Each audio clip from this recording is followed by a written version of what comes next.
For my exhibition, If You Must Know, with Mata Art Gallery, I chose to have the river that I fell into and spent the night in before being rescued the next morning as a setting for the entire exhibition. This was my first time creating something as expansive as this in a 3D file using Blender. It was very important for me that I wasn't just replicating this real-world place on a one-to-one copy, but instead that I could manipulate it and load it with as much emotion as possible to really reflect the reality of what I experienced that night. This was a place that I was very familiar with. In high school, we called this place the Pipe.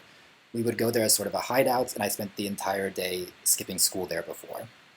So for me, what was once a sort of refuge had become rather a hellish prison entrapment. I wanted the floors and the ground of the different areas to be uneven and not matching up with each other. I wanted the objects that were meant to be protecting and barriers such as fencing to be partially incomplete. I wanted the rocks and trees to be floating in the air, and the faces of my artworks to be staring down at me as these stoic faces that were unable to help even if they could. I'll be sharing more stories like this behind my exhibition for the rest of the month, so make sure you follow along for more.